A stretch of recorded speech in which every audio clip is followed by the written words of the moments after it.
A very good morning to you out there. This is 32 FM 94.9. It's the morning of the 1st of August 2026. We bring you the major headlines out of the papers this morning. We'll also take a look at the analysis of the headlines and take your reactions. My name is Kenny Durutsilu. We'll start off with the front page of the Daily Trust newspaper. Major story: Obasanjo picking Atiku was my biggest mistake as president. Why I don't beg Remi Tinubu. Nigeria wins 9th gold at Commonwealth Games. Who is funding Remi Tinubu's donations? I believe it's a piece out of the Daily Trust this morning. Malaria, diabetes, drugs out of reach. The costs of delaying AKK. Why I don't get involved in palace matters. Alaji. 2027 battle for Osun governorship intensifies. More headlines here. 2027 Remi Tinubu donates buses to APC youth leaders. Electricity, no tariff increase for now. Federal government.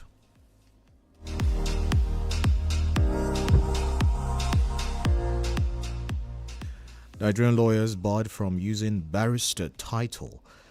ADC to Tinubu track down families of Kwara Borno kidnappers too. Those are the major headlines from the Daily Trust this morning. We'll take a look at the Daily Post now. Some of the major stories here. Terrorists kill 14 security personnel in Niger. That's the lead story. To that paper. CJN bans Nigerian lawyers from using barrister title with immediate effect. Oyo abduction. I was accused of orchestrating Orire school kidnap. Governor Makinde. Plateau Board gives owners 7 days to remove illegal structures.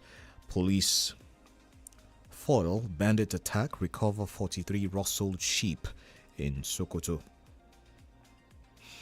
Other stories here. Osun poll strategically important in Nigeria's democratic calendar. INEC chairman. Police deploy new commissioner to Osun ahead of governorship election. INEC to display candidates' credentials for 2027 national elections in Lagos. Peter Obi talks like he has magic to make Nigerians millionaires. Poverty disappear. Presidency. There's little difference between civilian military dictators. NDC's Dixon to Tinubu.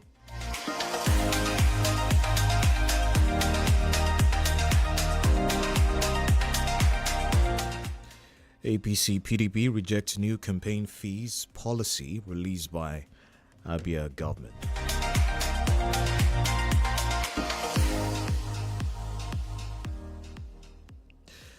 Some business-related stories here. No plans to increase electricity tariff. Power Minister tells Nigerians. NNPCL releases financial statement. Declares 535 billion naira profit after tax from 4.4 trillion naira revenue.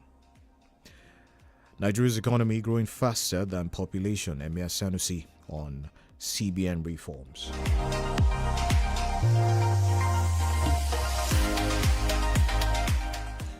Plateau Board gives owners 7 days to remove illegal structures. Court awards 12 million naira damages against police for abduction of Nigerian journalists.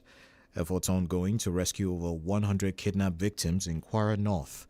Police. Kogi governor orders probe into killing of Catholic priest. Government must account for every kobo on safe schools funds. Senate declares. Mahi fires back at Oshiomole over biased road projects allegation. Police fall bandit attack, recover 43 rustled sheep in Sokoto. Those are some major stories out of the Daily Post.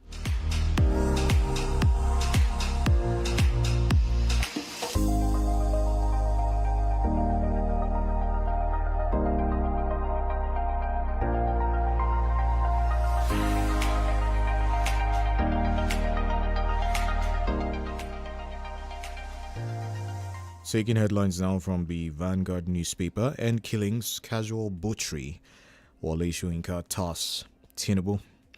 Picking Atiku as vice president, greatest mistake of my life. Obasanjo, untold story behind 124,000 repentant terrorists, soldiers who paid supreme price. Peru moves to join Trump's anti-cartel alliance. 2027 may become coronation, not election, if opposition remains divided. Ondo Assembly crisis deepens as 24 lawmakers back Speaker's removal. Trump jokes that he is not yet a target of the ICC. ADC expresses commitment to rebuilding party in Rivers. I am looking forward to sharing the pitch with Rogers Palmer. That's, of course, sports related out of the Vanguard this morning. PCN seals 383 drug outlets in Ogun. Kidnapping, make Oriri rescue the standard, not the exception, ADC tells federal government.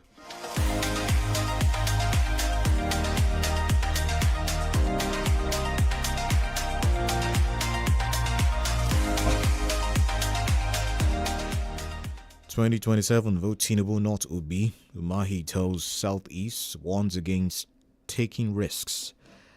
Okonkwo tackles Tinubu over comment about INEC, says Nigeria in trouble.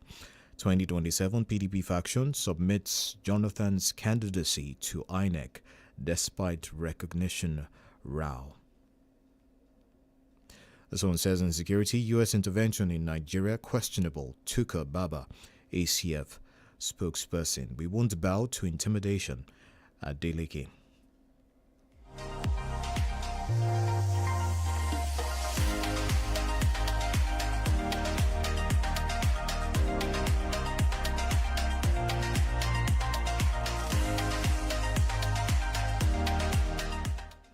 Some headlines pertaining to the Osun election.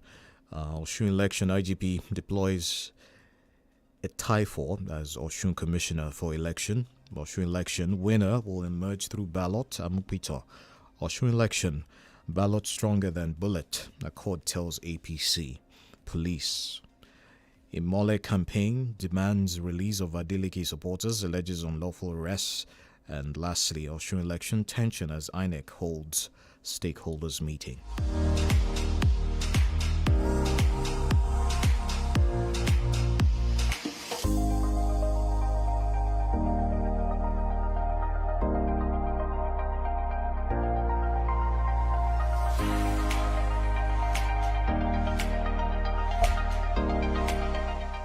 From the Punch newspaper, Irish Star visa denial. South Africa demands proof as Tyler cancels Lagos show. Sex for marks, 60 Randy lecturers axed in 5 years. Obasanjo bombs Atiku. You are my biggest mistake. Interview piece here from the Punch. My brother was killed out of jealousy. Sibling of Unijos grad lynched over missing phone.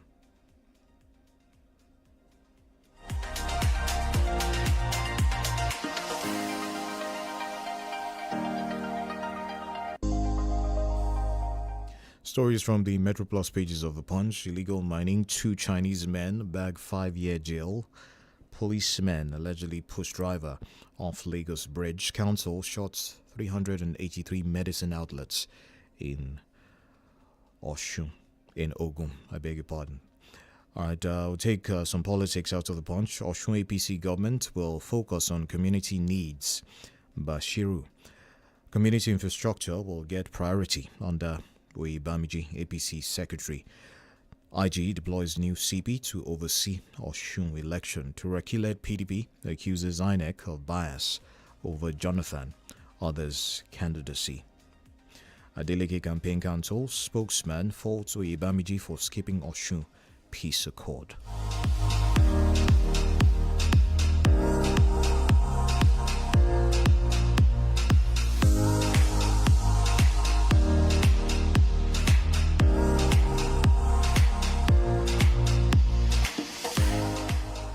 Well, we'll take headlines from the Premium Times before we begin the analysis. This one here says local government workers in Cross River protests 11 months paid salaries. Of course, that one's been overtaken by events.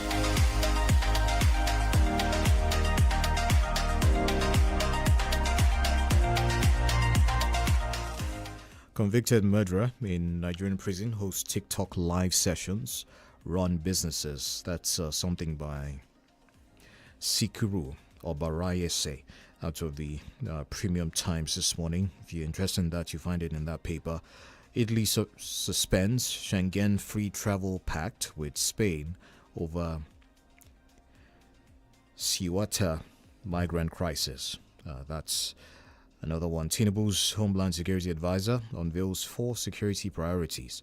2027 poll. Turaki-led PDP faction submits ex-president Jonathan's name, others, to INEC. Lagos generates 69% of 1.69 trillion naira revenue from IGR. Spends 91% in first half of 2026. What Nigeria's law says about Uche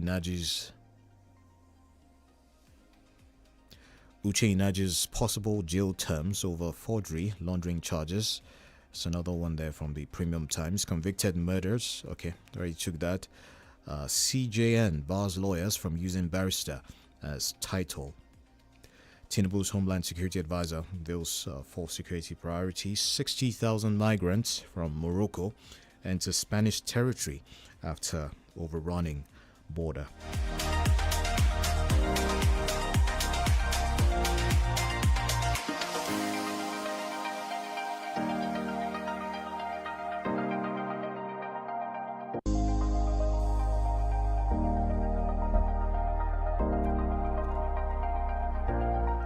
All right, let's get straight into the analysis this morning. Joining me virtually is Dr. Bayo Busari for the analysis this morning. Good morning, sir. It's great to have you join us. Good morning. Good morning, Doctor. Pleasure to be with you. Yeah. We'll start with this headline. ADC to Tinubu track down families of Kwara Borno kidnappers 2. The African Democratic Congress has challenged President Tinubu to extend the same security resolve used in rescuing Orire or your pupils to victims still in captivity in Kwara, Borno, and other states. ADC says government must not create the impression that some victims matter more than others. Doctor, let's have you speak on this, the notion that some victims receive swift presidential attention while others are left to languish in silence. What do you make of this talk about selective attention? We do not take your case as an accident. I think we should take it as a standard. If we have never had it before, now that we have it, it is better for us that we should take it as a standard when it comes to issue of tackling abduction, kidnapping, and what have you. If that does not happen, the tendency is for us to begin to think that probably some animals are more equal than others. So the call by ADC is a wake-up call. And if you recall, I did say that with success we recorded at Orire, everyone will expect that the same measure, the same energy, the same approach should be brought in rescuing others who have been kidnapped. So it's a wake-up call that ADC has made. And I hope that our security agencies will wake up and then live up to expectation. If they do that, the message will be that those who are engaged in acts of terrorism may have to do everything, but they will know that whatever they do, the law will come after them and they will be apprehended. All right, Doctor, talking about resources now. The Oyo rescue took about 56 days and cost the life of one army lieutenant. Can the military sustain that intensity, in your opinion, across multiple states simultaneously? It may not be possible, but at the same time, if there is synergy between the state and the federal government, we may be able to achieve that. It's only if everything is left to the federal government that may be difficult for our military and let's say our security agencies to be able to do that. But if there's synergy between states and if there's intelligence sharing, what the case that we had in Oyo State should be made a standard. Be able to pin these people to a location, and then we can now work a strategy for you that will make you to get those in captivity out there. So before now, our securities have been overwhelmed. There's no doubt about that. They're fighting almost everywhere across the country. And with issue of kidnapping and hostage taking and ransom and what have you, it's going to be an additional, demand on them. But does not mean that we cannot rise to the occasion. So what we need is just to put in more resources and that will assist men in starting their responsibility. And I think we'll be on top of it. Like I said, the message will be that once they know that the military is after them, the tendency is for them to begin to do everything, or they leave our country and find another place that may be convenient for them to carry out their nefarious activities. Another thing the ADC mentioned was success not being measured by rescues alone. Preventing abductions should be or should remain the ultimate objective. Do you align with that? Yeah, the cheapest, less, stressful is for us to preempt. When an incident has occurred, you can never say exactly what's going to take you how long to, overcome that. But the best we can have is for us to prevent. And that's why we said it's important that we begin to, put more effort in the area of intelligence gathering and acting on credible information. If you don't act on time, what we experience in Orire will be happening, and what we're experiencing in other places will be what we'll be having. So if you gather intelligence and we act on credible information, it is cheaper for us, and the tendency to lose lives becomes reduced. All right, we'll take this one. Obasanjo picking Atiku was my biggest mistake as president. Former President Olusegun Obasanjo seems to have renewed his hostilities with ex-Vice President Atiku Abubakar. The former president says picking Atiku as his running mate in 1999 was one of the mistakes he made in life, speaking to secondary school students at the Olusegun Obasanjo Presidential Library, OOPL, Abeokuta, during a SAGE event. I'll take a quote from him. One of the mistakes I made was picking my number 2 when I wanted to become the president, but because it was a genuine mistake, God saved me. Doctor, let's have you speak on this. Why is this coming now? Obasanjo making these comments. Of course, it appears, if I'm not mistaken, that he's made similar comments during the 2023 election season. Why is that resurfacing now? Is this aimed at 2027? It's not only aimed at 2027. Behind closed doors, President Olusegun Obasanjo and Alhaji Atiku Abubakar are sworn enemies. And I have this feeling, as they say, when they are taking marriage vow, the dead drew us apart. I think it's only death that will separate the two of them. On the surface, they may pretend, but between the two of them, they know what has caused the acrimony between them that has made it intractable. If you go back to the time when President Olusegun Obasanjo was making effort for a second term, that was where their trouble started. I recall an early morning meeting that Alhaji Atiku had with some select journalists back in 2002. And he did say at that breakfast meeting that, at the height of the effort to impeach President Obasanjo, that he called him and told him that the security report at his disposal said that Atiku, knew nothing about that impeachment, but the only person that can hand it is Atiku Abubakar. And that was pregnant. No. And I think that was the beginning of the acrimony between them. There were stories flying around. There were certain conditions that Atiku Abubakar played before Obasanjo before you could support him for a second term. And that was why Obasanjo went all out when Atiku wanted to step out to succeed him.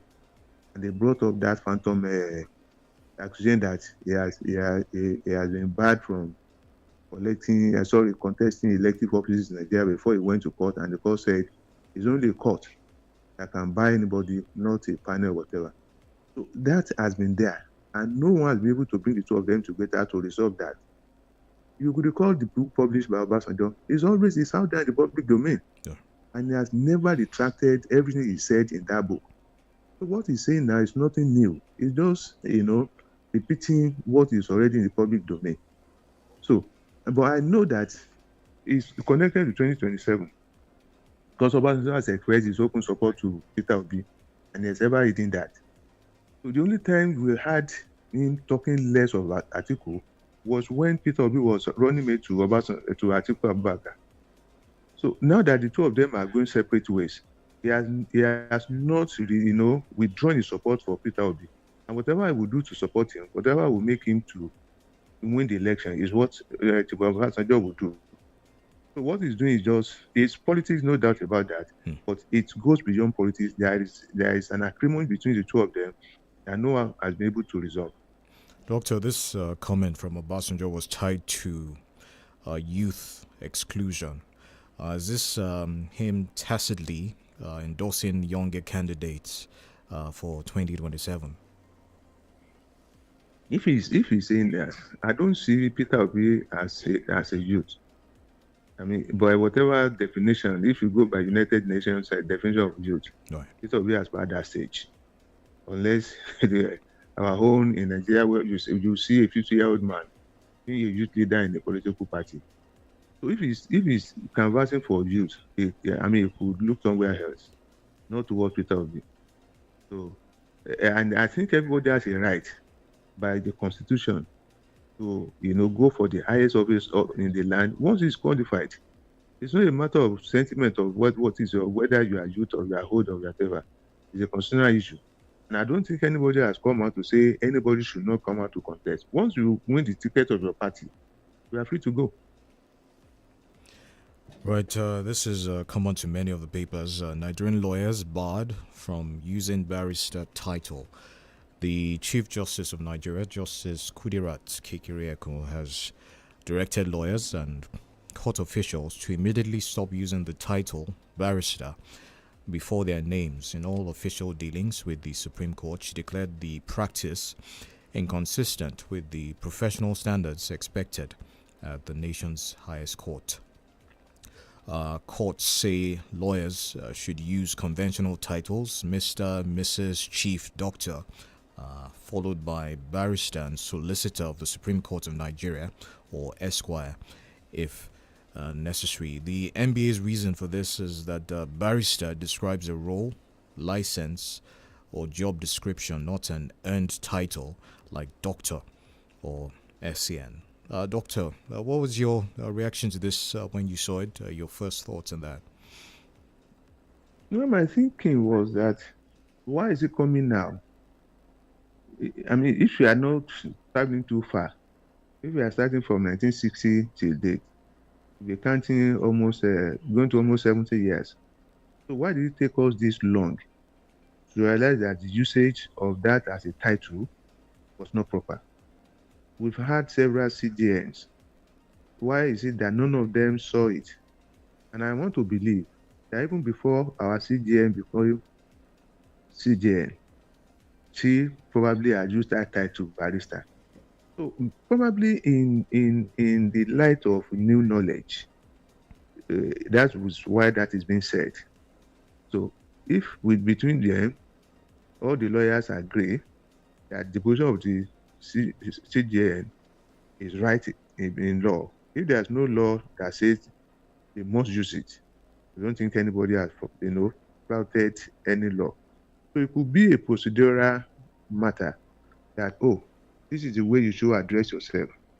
And if anybody feels otherwise, the matter can go to court. And interestingly, where the directive is coming from is from the judiciary. So will be the arbiter. But I don't think it should be seen as a big deal. doesn't remove anything from anybody. So bear your name, and then if you so like, say after it that you're a barrister, everything's okay. Right, Doctor, do you think that title etiquette might be part of restoring judicial discipline and, by extension, respect for the judiciary? Do you think this is something that is of that importance? You see, I think it's in this part of the world that was so crazy about title. You want to introduce someone, I use a chief, and you don't put that chief. My see is the other side. Right. And the who does not make the monk. It's your character that's important. If you are a barrister, you are a barrister. If you are not, you are not. If you are not a barrister and you call yourself a barrister, there's nothing for you to sustain that. So if I need service of a legal person, I know where to go to. So you don't necessarily have to advertise that before I know that I will need your service. So I don't think that's a big deal. Everybody should just calm down, rebrand themselves, call yourself. Now you might have people rushing to become chiefs and what have you. So that you are not just calling me ordinary mister. All right, again, Doctor, this title thing, getting titles, things like titles right, is that something that will help in some way sanitize the judiciary, return that respect for that profession as well? So it's between them. I don't think anybody should see that as a big deal. So between us, I could still call you your barrister, but they are just saying in official preference. So if I call you a barrister, I don't think anybody will say I've offended the law. So, but in official matter, when I'm writing, I should know the protocol. I think that's all. So let's see what lawyers will begin to say in the coming few days. And I don't think that anybody should make any big deal out of this issue. How about the NBA? How are they going to go about this? Because most people are used to, this title. That's the public now. They're used to this title. Would there have to be some sensitization? How would they go about sensitizing clients and the public as a whole? Yeah, I think it's going to cost virtually all of them, some amount, because you have complimentary cards, you have official references, letterhead, and what have you, that already bears you as barrister. So we have to change all of this. So let's just wait and see. They may begin to ask for compensation. I'm not preempting at any rate, but I think everybody is a service. They just have to render. Probably they may ask for a window within which they can probably dispose of whatever they have that bears the title of barrister, so and so. And then after that, everybody could have made adjustments, and life goes on. All right, this one here says end killings, casual butchery. Wole Soyinka tasks Tinubu. Nobel laureate Professor Wole Soyinka has called on President Bola Tinubu to end all forms of killings by state actors, saying that the silence of residents also worsens the situation. This was as Soyinka dedicated the 2026 public lecture to the victims of Nigeria's extrajudicial killings and state excesses, declaring that the nation's greatest failure is not the murder but the collective silence that allows killers to walk free. Doctor, I'd like you to focus on that phrase, collective silence. It appears that he's saying that there's a collective silence on the part of all of us. I will have several extrajudicial killings by state actors, and whenever it has happened, we talk about some few days, and everybody go back to factory setting. If we want to end that, all of us will have to rise in unison and face it. And in doing that, we may need to begin to, expose our state actors to periodic training, retraining, psychological review, and what have you, so that will make you to know that the fact that you are empowered does not mean you should take undue advantage of that. I think that's a main issue that we have. That attitude on our part to see it as, oh, it's just one of those things, is what is encouraging further reoccurrence. So the call that Prof has made is a valid call. It's not only about the president alone. It's just because he's the number one person and the one that everybody makes reference to.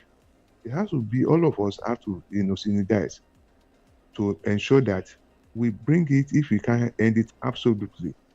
And one other way that will help us is that we should try those that have been involved. I've not heard about the one that happened in the East with that police officer. We've not had the end of it. Has it been brought before justice? Has it been prosecuted? Or what has happened? So that's when he's talking about culture of silence. So we should, keep track on all of these cases and ensure that justice is dispensed whenever it happens. Doctor, let me play devil's advocate here. On the part of the public, when you keep frequently hearing negative news, that has an impact on the psyche of people. So can you totally blame people when they tend to tune out from news and stories like this? The only way that can make you to stop hearing negative news is to take affirmative action. It's not by silence. When you keep silent in the face of provocation, the aggressor will keep mounting pressure on you. But when you respond, it will put him in check. So because we hear negative news every day, and we're not making that as part of another one, we begin to count numbers. It's not good for us.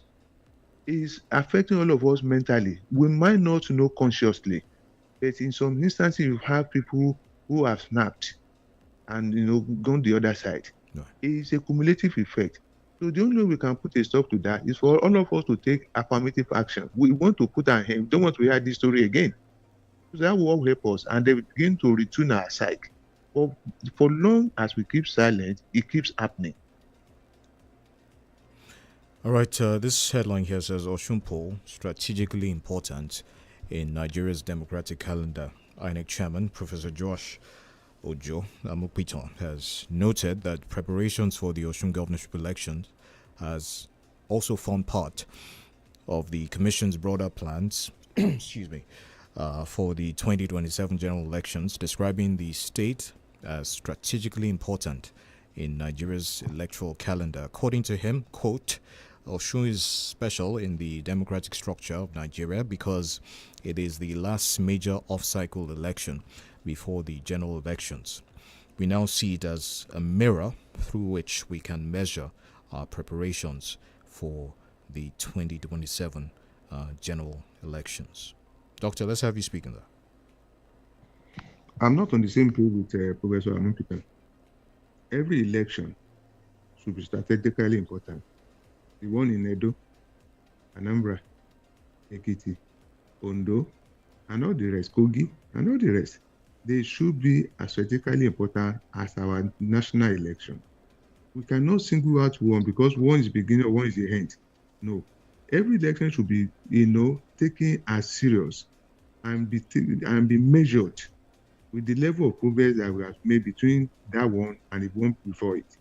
So we should measure between the one in Ekiti and the one coming up in Osun. Have we learned any lesson? Have we taken a step further in the right direction? So the strategy of every election should be, be the one that will guide us. We can't take any election for granted because a result that comes out of it will have a consequence. And we may not be able to remedy that consequences until probably after we have another election. And it may be too long for us to wait.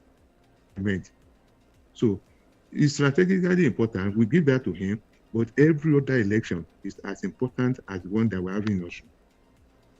The INEC chairman says it's a mirror through which we can measure preparations. Does that mean that perhaps if things don't go according to plan during the Osun elections, we should hold them accountable, or does that mean that the 2027 elections, the main elections, are in some way doomed Is that what the INEC chairman is saying? That's why I say I'm not on the same page with him. Because the one we had in Ondo, was it not a mirror? The recent one we had in Ekiti, was it not a mirror? Every election is. So, and we have to hold him accountable, not only for Osun election, for every other election, particularly those he has conducted after he assumed office. Just as we took those before him responsible for every other election that we had. So there can't be no exception that we can't excuse any failure. And, saying that, I think from his own perspective, it should be something that will make them to be more prepared. I think probably if he's looking at it from that perspective, we might give that to him. They have to prepare and use that as their test of their readiness for the general election that we're going to have in just some few months away. So you could probably see from that perspective that, let's use this one to measure our level of preparedness. But you can't take just one obstacle election. So you want to measure your state of preparedness. There are a lot of factors that are involved. Yeah. The security angle, the financial angle, observers coming, and voter sensitization, political party participation. There are a lot of things that are involved. It's not all the parties that are standing election, the general election, they are standing in Osun State. So the capacity that you are bringing to this is not the same that you are going to bring to the national election. No. So they are different. No. So if you're using one state to measure, I don't think that may be absolutely correct. All right, we'll take a pause for some commercials. When we come back, we'll be opening the phone lines. Please stay with us, 32 FM 94.9.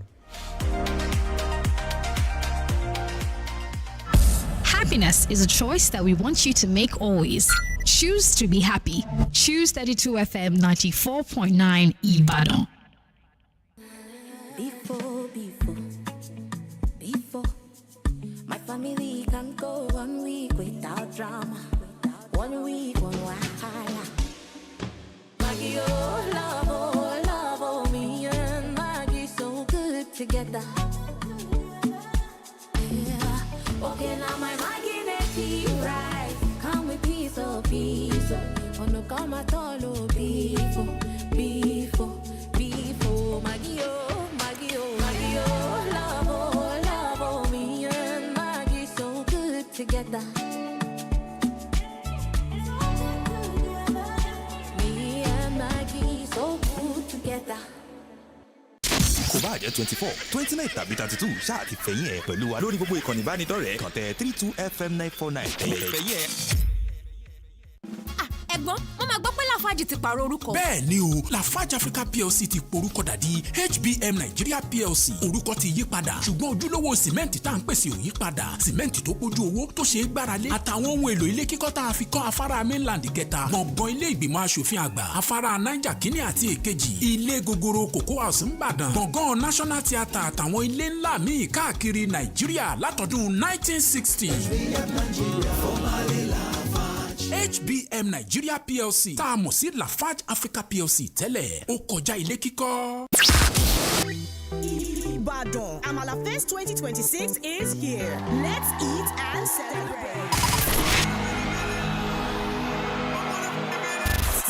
Rhythm drops, the taste buds dance. The biggest celebration of our heritage is back. 32 FM 94.9 proudly presents the Ultimate Food Festival, Amala Fest 2026, the second edition. Mark your calendars. Get ready for an explosion of culture, music, and endless flow of authentic Amala. Whether you like it dark and rich or light and fluffy, we've got you covered. Paired with the ultimate soup combinations, Ewedu, Begiri, Ila, and rich Efori roll. And let's not forget the assorted proteins, freshly cooked meat, tender pomo, and savory fish, all swimming in mouth-watering stew. Taste the best from the most legendary Amala spots across the region, from Bibi Red Food Canteen to the famous Iya Dija Alamala at Deoyo and the iconic Iya Oyo Alamala Gbaremu Market, and so many more. But wait, there's more. Show us what you've got in our exciting food challenges, the ultimate Amala Eater, who can finish a mountain of Amala in record time, the Amala Pounding Master, the ultimate test of strength for the best texture, the fast eating champion, speed, precision, and pure appetite. To participate, pick up your form at Laughter House, Mokola, Ibadan. Venue for the event, the Recreation Club opposite Adamasiba, Ibadan. Date, August 29th, 2026. Come ready to eat, laugh, and celebrate the rich taste of Yoruba culture. Get your tickets now at Laughter House for just 3,000 naira or call us directly on 0806 218 5194. Amala Fest 2026. Proudly sponsored by Rego and Maggie. Me and Maggie, so good together.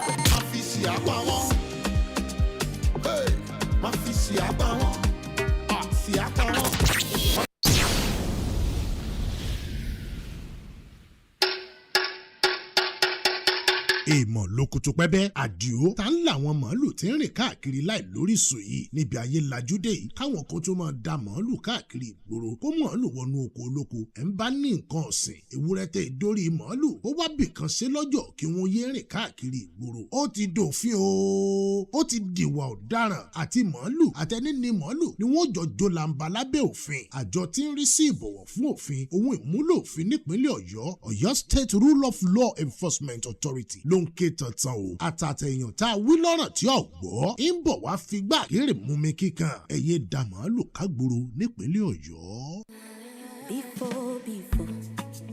Before, my family can go 1 week without drama.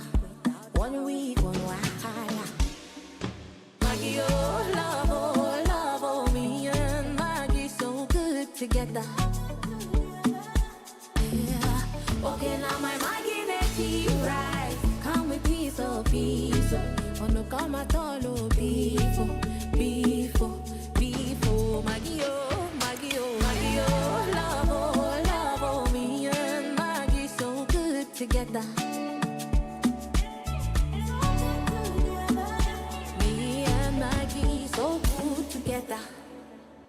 Say after me. Okay. Millions of naira shall locate us as we take part in the Milo Text and Win promo. Millions of naira shall locate us as we take part in the Milo Text and Win promo. Get texting. More than 2 million people will share billions in cash and prizes, including 6 brand new cars. Buy any 20-gram Milo promo sachet. Find a unique code inside. Then dial star 8011 star 4 hash or scan the QR code on the pack and you could win big. Buy more, win more. Promo starts July 1st to October. Milo.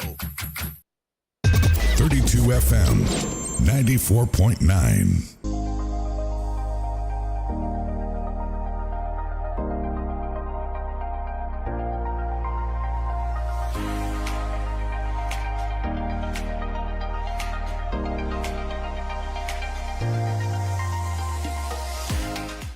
All right, 0705 5949, 0809 7000 949 and 0906 200949. Those are the numbers to share your reactions with us on the Papers Review this morning.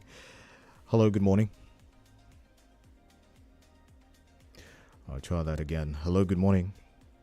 Hello, good morning, sir. Good morning. Welcome. Thank you. Ruth calling from Malacca. You know, the release of the Orele victim is a really welcome relief, but it's heartbreaking that many other kidnapped victims, including those from Kwara, are still in captivity. Every life matters, and no family should have to endure this. I hope the government will act on time to rescue those still being held captive and strengthen security at all levels to prevent future attacks. I hope our government will stop playing politics with innocent life. They should please do the needful. Can't continue like this. Good morning. All right. Good morning. Thank you very much. Again, the number 0705 5949 0906 200949. Hello, good morning. Good morning, sir. Good morning. Welcome. Your name, sir? Oladipo Oduwole from Shukari, Ibadan. All right, go ahead. I always enjoy the analysis of the doctor in the house. May God continue to enrich your knowledge. Very unbiased, very concise, without any ethno-religious sentiment. God will continue to enrich your knowledge. Now, I want to add, in addition to what the analyst in the house had said, as regard the issue of being complacent, I was being silent on the issue of national interest. is apart from that, we equally don't say the truth. We don't speak the truth when it matters most.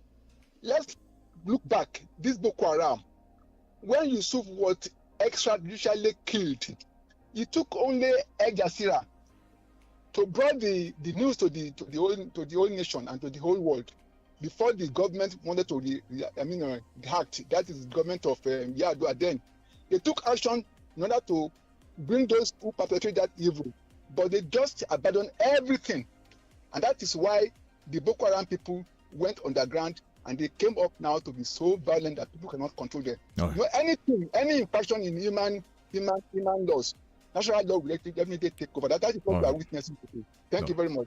Thank you very much for your time. 0705 5949 0906 2949 and 0809 7949. Hello, good morning. Hello, good morning. Good morning, sir. Welcome. Calling from Apata. Right. The release of abductees not clear to me. And if we don't investigate this issue, another one will occur. The committee set up by Governor Shede, to me, is a welcome development. Not for today, but for the future and betterment of Nigeria. Because this goes beyond adoption. It make sure that we have a enabling environment whereby investors can trust to invest. Because insecurity is affecting us a lot, even when it comes to it's affecting us as well. Okay. So if they can investigate this, is a welcome development. If more secrecy will come out of it. That's my option. Thank you very much. 0705 5949 0809 7949. Hello, good morning. Good morning. I'm John Uzonjoko. I'm calling from Mokola here. Thank you for this program. That extrajudicial killing was perpetrated by the team of policemen led by Assistant Commissioner of Police Mohammed Akira and the Jonna Bank and the 5 others. During that crisis, I'm aware of that. The problem between Obi and Atiku has to do with the third-term agenda for BJ. You can recall that the National Assembly threw away that obnoxious bill with one or two other bills to the administration of Nigeria. Go to Compass newspaper, 21st of January 2011, 2036. I'm John Uzonjoko. Thank you. All right, thank you very much, sir, for your time. We're live on Facebook. That's 32FM 949 Ibadan. On Facebook this morning, you can drop a comment on that platform. Hello, good morning. Hello, good morning. Good morning. Welcome. Your name, please. Yeah, I'm calling from Odeja. All right, Miriam, go ahead. Thank you. The rescue of the Olugosho victims is commendable, and the approach should be used in other states to rescue those successful. So we need more than one method. Nigeria deserves to be safe. So I urge our leaders to please do everything impossible to rescue the people that are in captive in the previous state. We cannot continue to sacrifice innocent souls. So I call on our leaders to always be proactive. Thank you very much. All right. 0705 5949 0809 7949 0906 2949 0705 5949. Hello, good morning. Hello, good morning. Good morning. Welcome.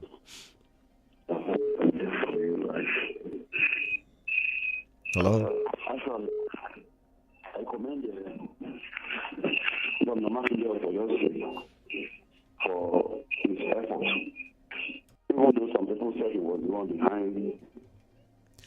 That call is a bit noisy. Dave, please try and call back and switch off your radio when you do. 0705 5949 0809 7949. Hello, good morning. Yeah, hello, good morning, happy weekend. Happy weekend to you. John Adewale speaking from Agbo. As regards to the comment of Professor Babatoyinka to our president, I think it's a good one, because when Babatoyinka was silent, making comments about I think I personally also read the same thing. Papa said that can criticize the government of Buhari for the challenge when it comes to his own brother. But as he come out and criticize the government of Tinubu too, I think it's a good one. I say welcome and I commend him for that. And I want the president to take it to what he said, even to what the APC also said about the approach that Mr. President also used to save the people of Oriere. If you don't use that approach, you can use another approach. People of these Kwara people that they have kidnapped in February. And we haven't seen them. So, Mr. President and his government, you do the meeting and approach it rightly. Thank you. Without taking the politics ahead of insecurity. Thank you very much. Thank you very much. I'll do this one. Hello, good morning. Hello, good morning. Good morning, yeah. Yeah, my name is Ade from UI. All right, better. Let's hear you. Yeah, my submission was that let's comment Governor Makinde. Even on this your studio now, I just heard an advert now on this protection of Oyo State. This man is wonderful. And unfortunately, people that are against him, that they even say he was the one behind this kidnap, they are the ones that are against every measure. He bought surveillance aircraft, they say it's toy. Two of them said he was behind them. The UN call, they say it's wrong. What do they want from this man? And this is the man this question that I want to ask them, my brother. Why is it that before this government came in, the little time that during the Jonathan time, these terrorists were hiding their faces. But these who now came now, they are now opening their faces, and they are even on Twitter, they have on TikTok, everywhere. What happened? What is the relationship between them? What is the relationship between them? These are the best for today. All right, we'll take some reactions on Facebook. Boluwatife Ademujiwa on Facebook says, excuse me, good morning. Getting to the root of the Oyo abduction is the right step. Nigerians deserve the truth. This move by our state governor is commendable. I urge Governor Makinde to continue prioritizing the welfare of the people, and security in the state must also be strengthened further. Adeshi Samuel says, good morning. Come 2027, I hope INEC will live up to expectation. This is not the first time that they will make big promises only to be compromised. In the end, all Nigerians are asking for is a credible election. Our democracy deserves better.